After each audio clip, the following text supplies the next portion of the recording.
Bozali belé bomesana kolanda biso na nzela FM télévision batata ba mama boye limalam na programme na biso ya Mag FM ya mokolo lelo.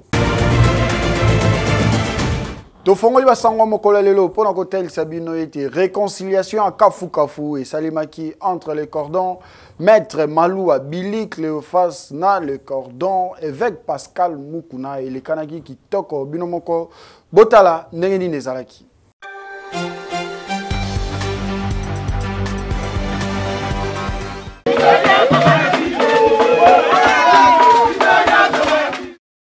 Rencontre historique Oyobana FC Renaissance du Congo Bazelaki et Silibongo Nako Salema entre Yemoko, le président Billy Maloua Cléophas, Aeba Kibongo Nako Kutana na évêque Pascal Mukuna Oazali Bongo PCA équipe ensemble na Meda Kankolongo. Kasiboye Bake, Maître Maloua Billy Cléophas, Azala Kibongo escorté par grand public et FC Renaissance du Congo, Oyoba Memake, Kino na bureau ya évêque Pascal Mukuna, Peli Solo et les Kanaki qui toko ndekonanga ndimelanga, Banungu Nungu Ezalaki na FC Renaissance du Congo, Abu Pia. Et tikali bongo lisolo akala botala binomoko ndenge bazali koyambana elakisi ete bazali bandeko bazali elongo pe bakotambola elongo na nsima na yango bango moko balobaki boyi Renaissance soki ezali ke lelo bato bakomi na niveau ya compréhension oyo nde ezalaki suwe na biso ya bato bayebaki Renaissance ezali infiltré na bato baza décidé ekende tina rave bazipa maloba nyonso ndeko Cordon Maloua Lobia na Médard et rassurer que cette fois-ci makambo kokende ya bien. Dans la question maintenant ya solo et Renaissance na biso yango avec la bénédiction du patriarche. Biso nyonso bomoni da fami na katikati na gauche kuna MMK. Et sali eloko komona ete batu mingi balukaki ete équipe oyo e kabona jamais kasi lelo bango balobi esengeli ba terre ba divergence pe ba komi bomoko Renaissance tout fait tout flamme. Bosimba ete mvula o ebetaki na ville province ya Kinshasa e bibongo na ko kabola bongo na biteni mibale nzela ya campus.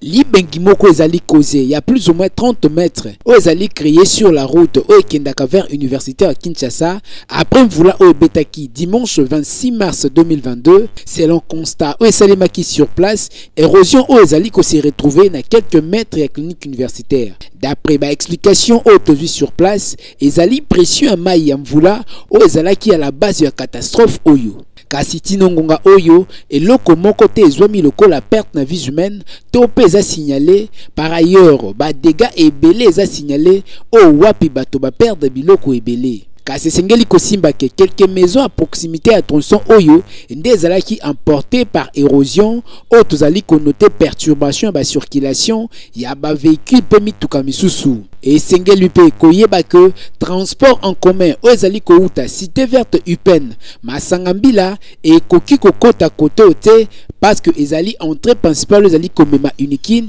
route o ezali coupé en deux o ezali ko obligé ba habitants ya côté o ya capitale ba beta makolo pona kokende na ba misala na bango. Et sengeli ba autorité batala likambo o malamu pe basa na lombango eloko moko e kosala eloko.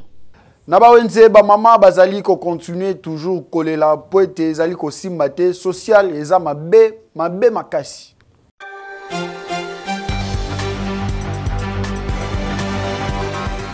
Tokitaki mokolo ya lelo na terrain pona koyeba bongo na kolandela lolenge nini mama asalaka wenze pe lolenge nini bateki bazali koteka na ba wenze awa na ville province ya Kinshasa lokola toyebi ete économie na biso mikolo ezali ko déranger nde na yango tango tokiti na terrain tokutani na ba mama ba teki ya wenze bango balobaki boy kisasa pasi nde papa azotambola na makolo te po ayeba yango wana pasi ezobakisa Rama Thompson moko 60 000 16 plus ya mike ezaka lisusu te ekomi kaka 18 plus soso ekomi tala soso muke soso penza mukie boye fo toteka yango combien 7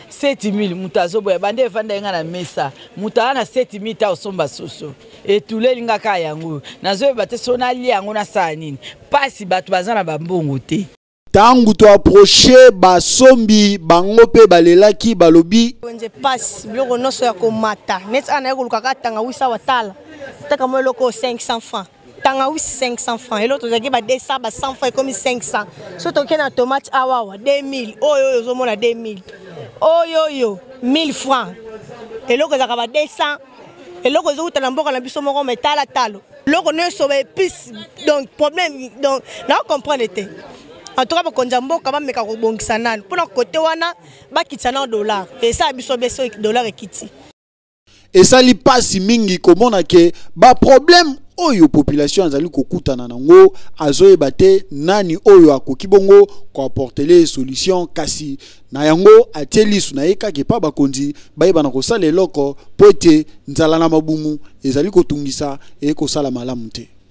Bateki ya wenze kadima na komini ya Kalamu basengi na bakonzi bayeba bongo na kotongela bango wenze.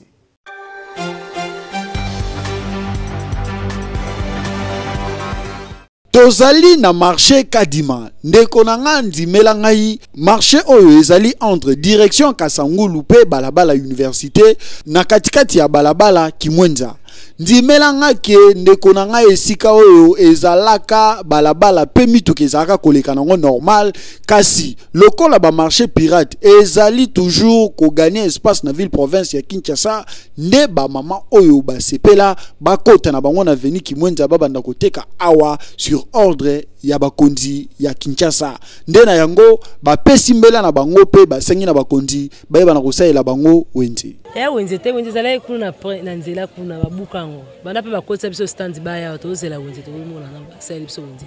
ka bongo to na posa wenze esika tonoteka kuna babengana biso bapanzaki na na Prince kuna nde na université à partir wana ye moko gentil ataki biso aka pour le tanda pour que ba mama ba se trouver ta moi muke na olesa bana na minerval ya bana poso to vanti na ndaku pasi moya vivre ezate esuka kaka na ba promesse te kolaka ba mama oyo ke tokosalela bino pote esali deja mikolo ebele ata mokonzi moko te asila pe na kozonga awa pote alandela lolenge nini misala ekosalema awa toyeba ete bitumba na bino pe ezali ba marché pirate esila na Kinshasa ya boye kitoko te. Population ya Kinshasa basila na bango na kolemba ba promesse ya ba politicien balaka population eba na kopesa bango mandat bakenda bazonga te.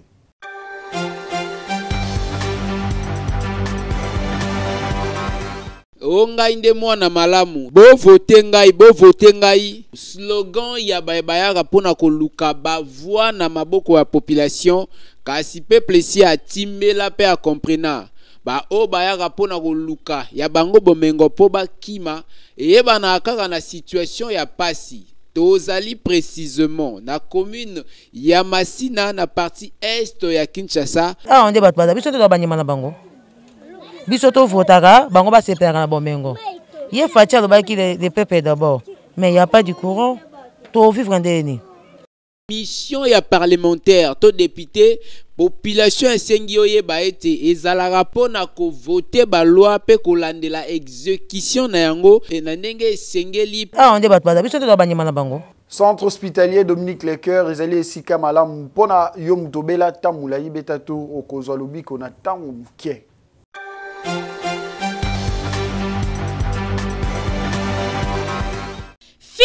Fini makambu ya kokende ko se faire soigner na ba centre ya simandaku oyo ezali ko boma ba congolais mingi po mobange na hôpital oyo ezali na ba norme sengeli yangoyo. Centre hospitalier Dominique Lecoeur eye kosunga peuple congolais azwa soin ya malonga na ndenge esengeli mwana Congo. Centre hospitalier Dominique Lecoeur okokuta awa ba pareil ya malonga ya médecine moderne ya solo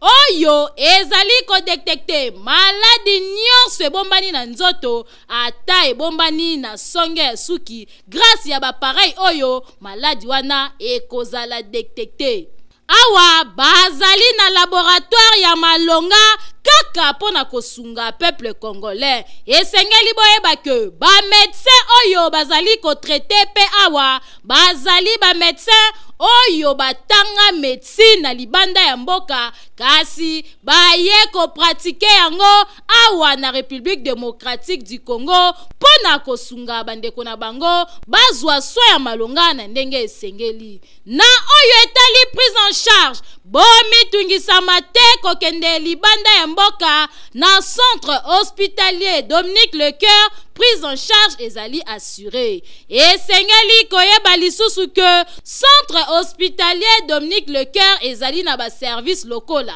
chirurgie, maternité, radiologie,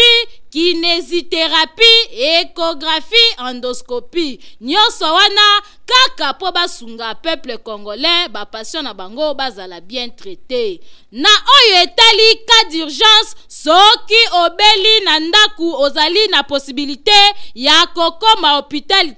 benga kaka ba numéro oyo po awa ba ambulance ezali bakoya kozwa yo tina ndaku pe babandi ko traité yo na kati ya mutuka tibo kokoma na hôpital. Makambo boye okomona ngo bipai nini soki na centre hospitalier Dominique Lecoeur te. Otuningai centre hospitalier Dominique Lecoeur ezomi wapi? Boki Mambangu na quartier Joli Park avenue Ring numéro 4, plus précisément na commune ya Ngaliema. Bokende na bino bikenda kenda te na ba hôpital ya Simanda Kupo, la santé n'a pas de prix. Boyoki Centre hospitalier café qui ezali wana pona yo papa maman beta tour machine na bango ba bengi bongo prophète ezali wana pona ko détecter na tamu kuse bokono o itungisa o tamulai.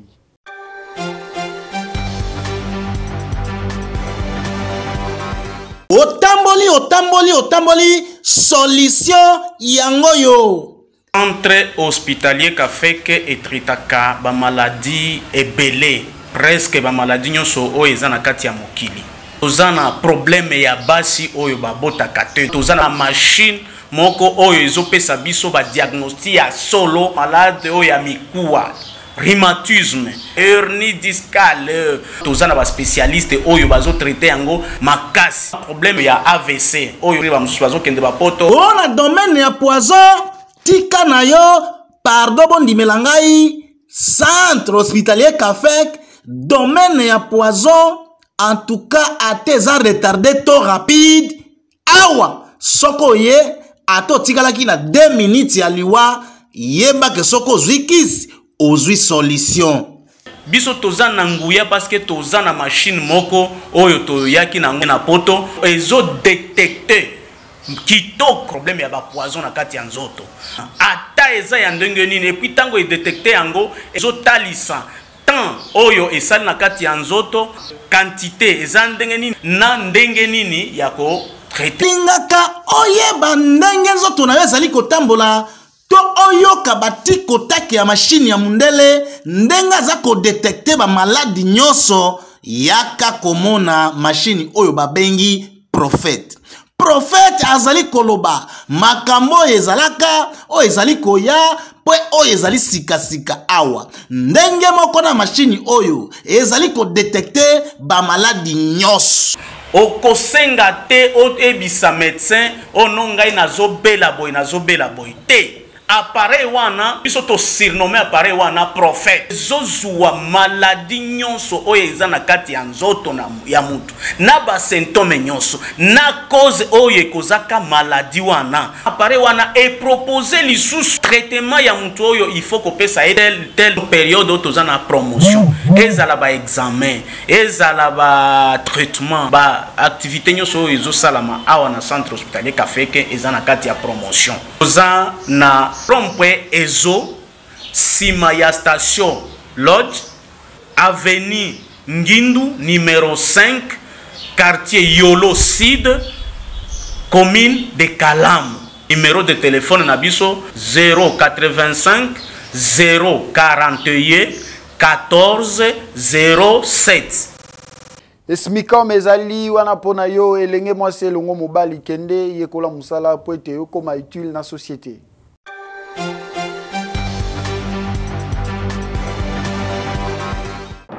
Bakinoa bomitungisamaki mingi na oyo etali ba université ya Malunga olela na bino esilie grâce ya Esmicom école des métiers de l'informatique et des commerces eye kopangusa ba parents mai ya misu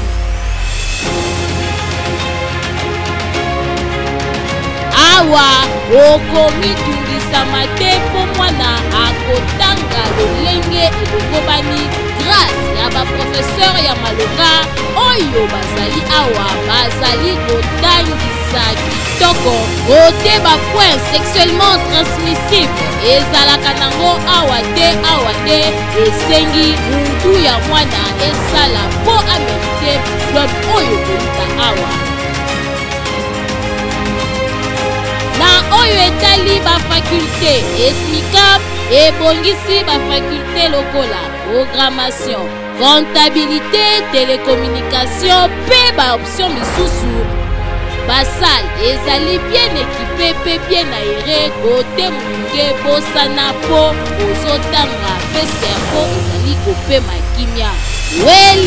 welisa yo mutu osilisa classe bandakala kasi oyebaka esika nini ya kokende te awako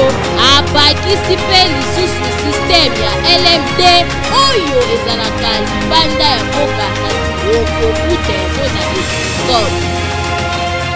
otuni ngai ezwami wapi kimambangu na première rue du Landos non loin ya Ashi okokuta Esmicom wana bakoyamba yo kitoko soit obengi na banumero oyo 089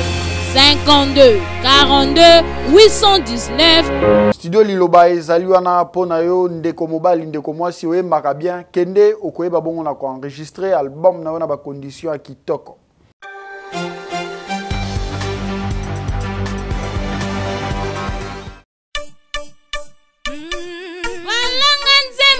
Bakolo kunga solution pona bino eye yo mutu ozali na besoin ya kobimisa album single maxi single kimambangu na studio Liloba na 14e rue po kuna okokuta biloko ya mopaki c'est-à-dire appareil ya kanda studio Liloba ezali na qualité ya kosakana te ebongo bakita ebongo ba micro okokutango esika mosusu te kaka na studio Liloba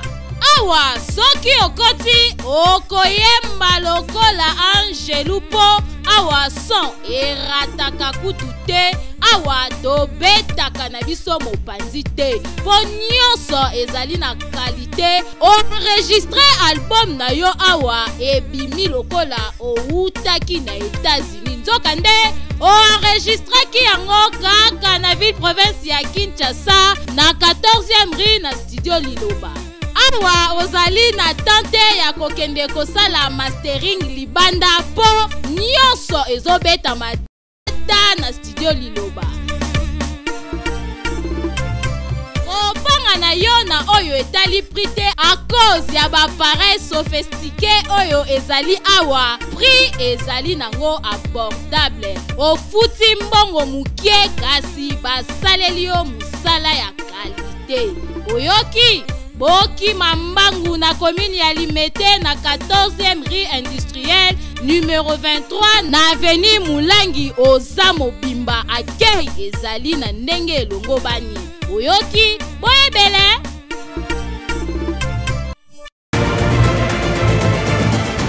Yalelo esukiawa na pesibino, merci mingi bozaki ebele kolanda biso tokutai na mbala sima avec le même plaisir.